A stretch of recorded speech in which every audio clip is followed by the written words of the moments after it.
Hey there, it's Elke. And Jen. And we are here for another tech training, for Zazzle tech training on Thursdays. Lots of T's and a Z. The topic today is all about design and using the design tool in a way that's going to leverage you to have that extra edge on Zazzle so you can sell more products. So Zazzle keeps improving the design tool, and it has certainly come a long way from when we first started in 2008. And it's progressed and progressed and progressed. And it's fun actually to see that once in a while, when you hit one of the products that they haven't actually improved or updated the design tool on, such as the fabric, then you realize, wow, you know, that was the old design tool that we thought was the biggest and newest and best thing before the other one. So, but with the current design tool, which is available on most products, like when you're designing most products, you'll come across this design tool when you want to add things to post for sale.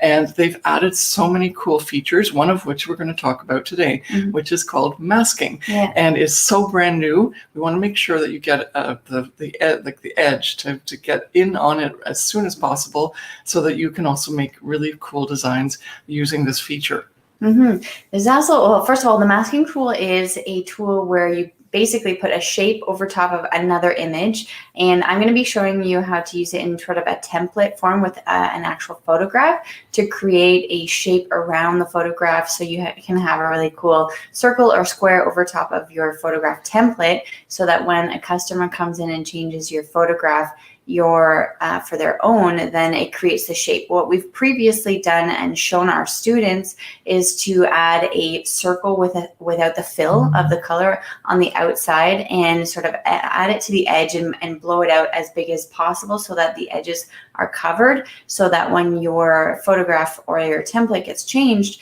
then it sort of creates that circle shape. But now with the masking tool, it's so much easier, and you can actually create different shapes if you use Illustrator or another photo editing program, and you can create SVG files, and those SVG files can actually be used as well as the masking in the masking tool. It's not always recommended because it's not consistent, and also Zazzle cannot guarantee that the shape will be the exact same if you're using like a really complicated shape with a lot of like different, I don't know, things that are all around it, not just like a plain circle or square. But if you create your own SVG file, then you're able to create that masking tool effect as well. So I'm going to show you with my screen what we mean, and it's really cool. I'm very excited because it's something that we as designers we used to have to use Photoshop for it, right? So now you don't have to. You can do it right on Zazzle.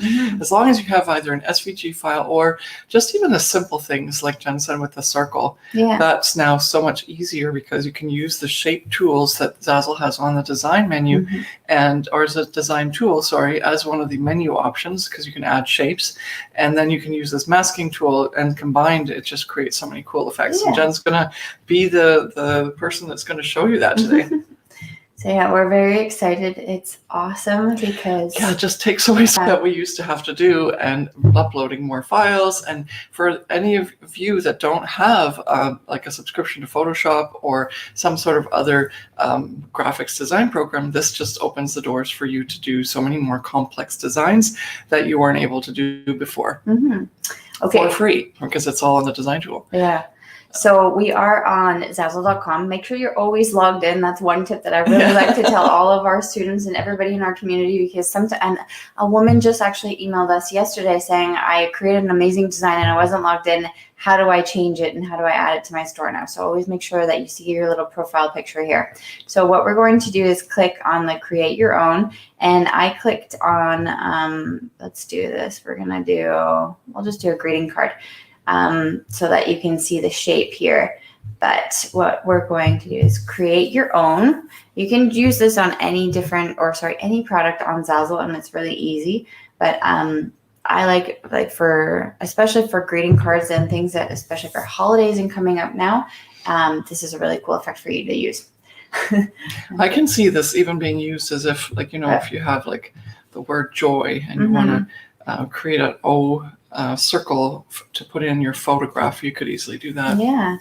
So here, the elements that you can use. Why don't you do that actually? Oh yeah, sure. That sounds like a really and then good you idea. can switch it out, the circle for the star, right? We had certain things planned, but maybe now this is actually really pertinent. Here's like a little design tutorial here. So we're gonna do a fun.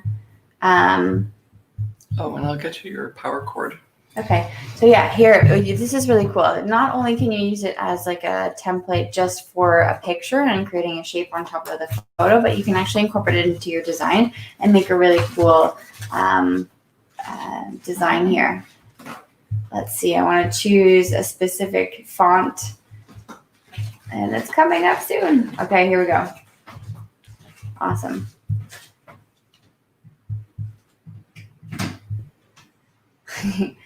I'm going to be a bit silent while I design.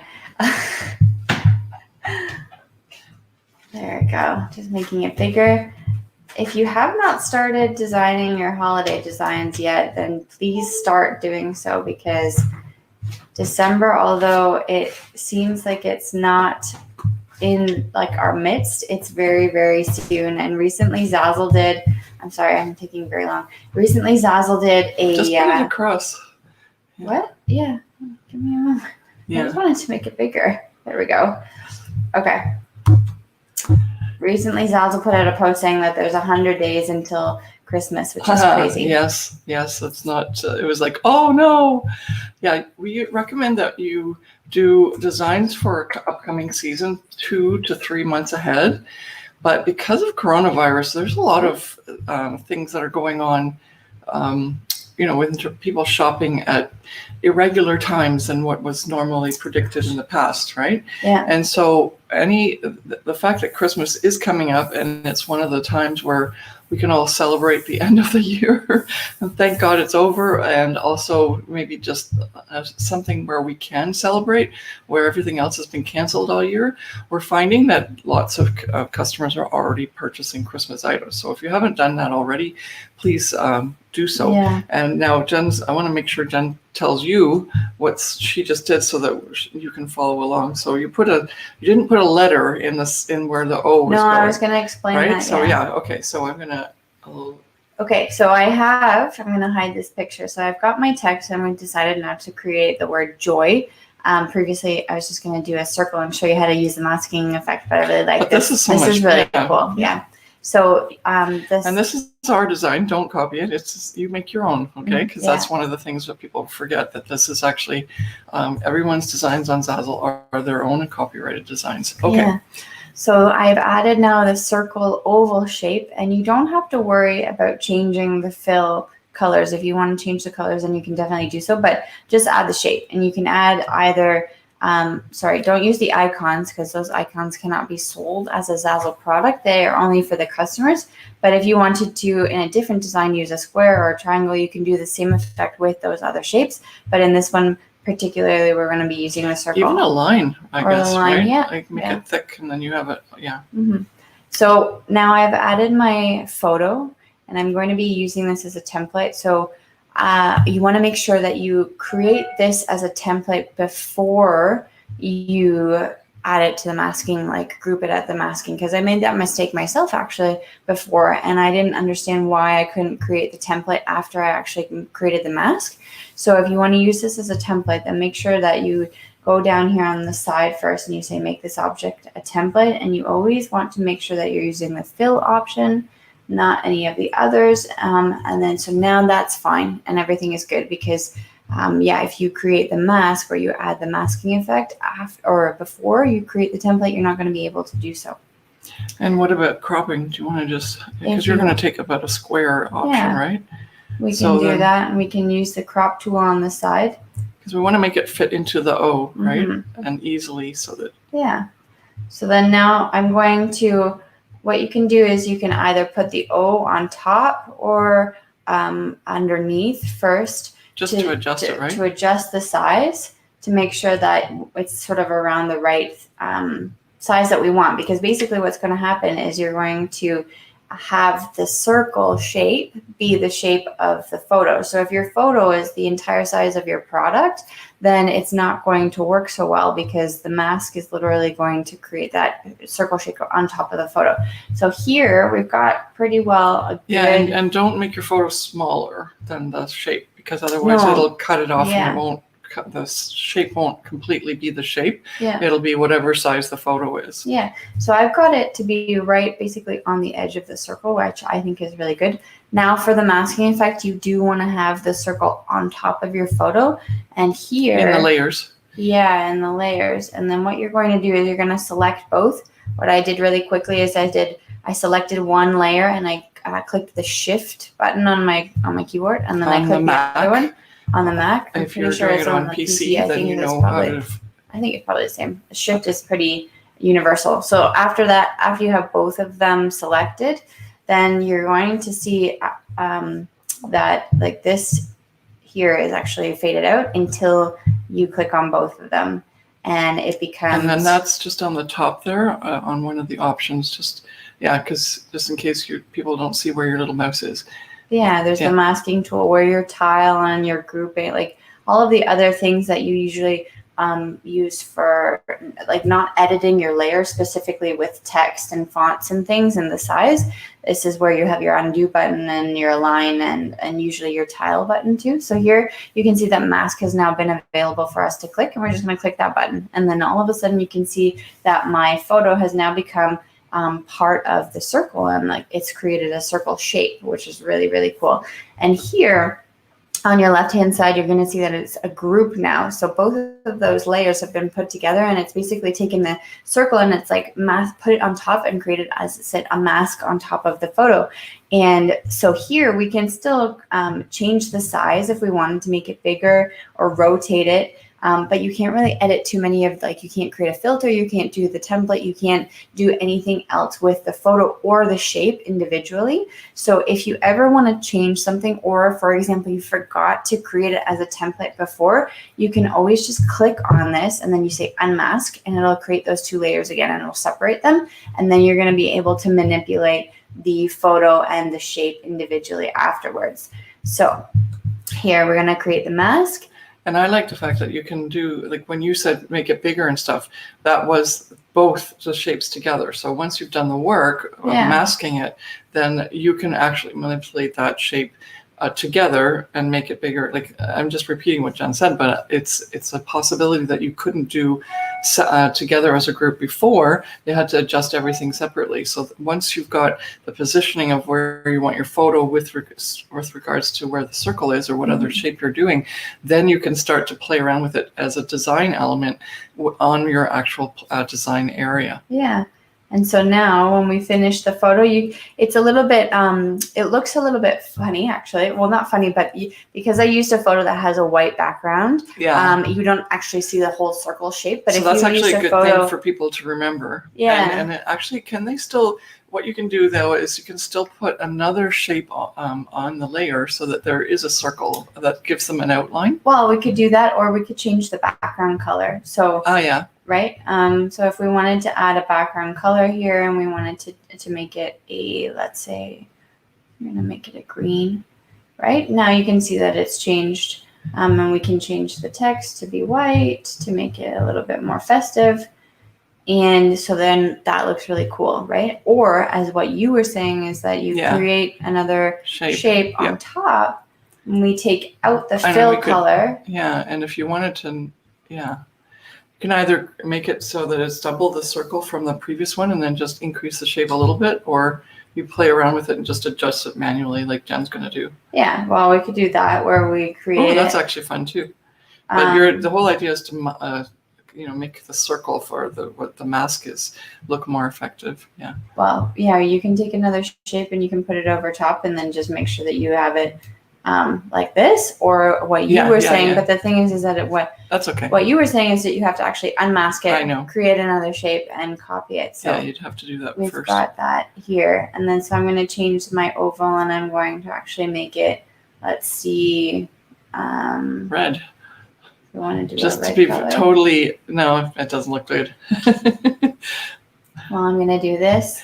This year, actually, make sure that you do some non-conventional. Since we're not just doing masking here, we're doing also a design for Christmas.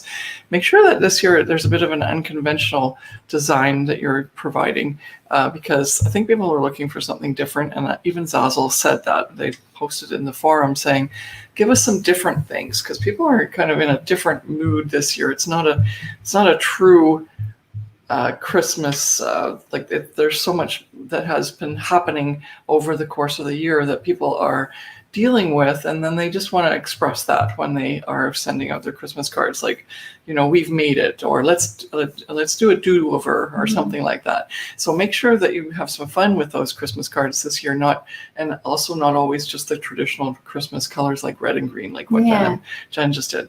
Okay, so you're going to also show the star, yes, and then we're running out of our time. I wanted to just check and see if there are any questions. We have a question that says, do you make the photo a template or the shape or both? You only make the photo a template before you actually mask them, and you create that first, because if you create or you mask them together, then you actually can't manipulate anything besides the shape, like size, or the rotation and the flip. Yeah. And that's both of them together. So make sure that you only do the template photo.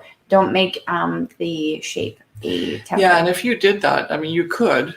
But the whole idea is that if someone realized that they could switch out the shape, then it would not be the shape that you used as a way to design it, and it would make it more complicated for the customer to buy it. So really, it's just as before. The reason that you would make a template normally is because the person wants to switch out the photo, not specifically the circle or shape that you used. Yeah, so I'm going to go back now to my product that I was creating. And I am now going to click on the group, and I'm going to unmask it. So now you can see I have both layers, right? Then I've created a star. You have to have Illustrator or any other Photoshop, not Photoshop specifically from Adobe, but any other program where you can create an SVG file. If you don't know what that is, then that's okay. This is a little bit more complicated, and we're not going to get into how you make them. But if you do personally have them and you've been using them on Zazzle to add elements to your designs, then here, this is a really cool tip for you, where you can take those shapes and you actually can create the mask with that shape, because Zazzle's design tool recognizes them as an SVG file. So we're just going to hide my oval, because right now I don't need it. And I have a star, and you can see here on the screen that says SVG. It might not work specifically for this design, but I thought that it would be cool to show you anyway. We can just make the J on the top corner and the Y on the bottom corner. Yeah, but also it's just stars. There's not very much space. So this is where you would have to have your photo be larger than your star, because right now I'm going to have to bump out my photo and make it basically as big as the postcard that I'm creating. So that it shows, and plus the people aren't going to show up. No, yeah. So that's what I'm saying. Yeah, I'm saying the star is just to show you another picture. We're showing you what kind of things can happen when you're in the middle of designing, and we're also showing you that you can then create fixes. And if you're interested in any of this designing back end like this and what is necessary, we do have a very important announcement to make, where we are opening the wait list for something that we've just announced, and it's a brand new program. It's called the Zazzle Supercharger, and what it is basically 6 months worth of critiques in various forms, so that you can get better at design, titles and tags, collections, and store categories. It's so unique. It's so different. It's partly online course, partly 4-day live total critique event. Can you imagine doing this for 4 hours every day for 4 days? And then a 4-month follow-up, where every second week we go on for an hour, do we say, or 90 minutes? I don't know. I can't remember. 90 minutes. And we're going to be focusing on one or the other, and we get as many critiques and done of whatever it is, whether it's design, titles and tags, collections, or store categories. And imagine having that kind of help the whole time that you are on with us during that time we're going to do it in October, one training, November is the event, and then January, February, March, April is the bi-weekly, monthly, 4-month follow-up critique, where we're doing 90 minutes every second week on some sort of topic, whether it's design, titles and tags, collections, and store categories, all specifically for you, not just us showing you stuff, but we helping you. Yeah. So if you're interested in that, look up anything or message us with getting information about the Z Supercharger. And if you're not from the United States, maybe you call it Z Supercharger for anyone who pronounces the letter Z or Z. Yeah, then you name it differently, but it's all related to doing amazing critiques on Zazzle with us as Zazzle experts, helping you move forward in your store and getting that power to get to your consistent 5K months. Yeah. Okay, so that was my little pitch, because this is what we're going to be doing. We're going to be showing you things. We're either going to be showing you the design and telling you, or looking at your design and telling you things about how you can fix it, or literally go in and fix it. This is what we do with our mastermind students, and now we want to bring that to you without you being part of a mastermind. And this is such an exceptional way that we can bring this to you for a very low cost. Mm-hmm. Okay, so let's go forward with this, and then we need to be on another meeting. Yeah, okay. So I've created now the star. As I said, the star is a shape that's a little bit wonky. You have to pick a shape that makes sense with either your design or have enough space for the photo to be within the boundaries of the shape. Yeah. But what we're going to do is now create a mask here, and you can see that I have grouped that, and it's kind of neat. But the thing is that obviously here unmask, you can also make the star smaller now, right? Yeah. Because I've got it cut off, the star smaller, I guess we can do that. Once you mask it, we can make it smaller. Well, the star also doesn't have, anyway, the star didn't cover the whole face of the woman. We don't have a photo. But at least there's a bit of you can see it. Yeah. And so that's the idea. And then you can make it even smaller. Yeah. And then here, because Joya, I picked another color that has the colors white. So if I change the color here, you can see that it's actually the entire star shape. Gosh. And yeah, that's really cool. So then you have now a different design that you can use. So if you have an SVG file, we've seen some people use some really cool shapes. As I said, be a little bit cautious if you're creating a shape with a lot of different components to it, especially like this. Zazzle has come out and said that they can't guarantee like the exact shape fits within it, or I think they're talking about more like if it's lacy or something within the shape, right? Like the solid shape is probably pretty good. But if you have something in the middle, right? Like if there's some extra patterns that are overlaying the photo. Yeah, I think that's what it is. And also very, very intricate, like tiny lines and things like that. Mm-hmm. So you want to be a bit cautious, but if you have some sort of really cool SVG file that you've created, like this one here, and you make it work with your design.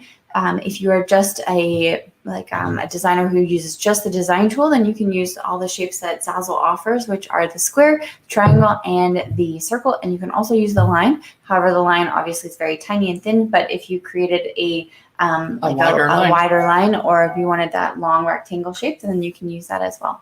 And we're just very excited about the mask tool because we've created all of.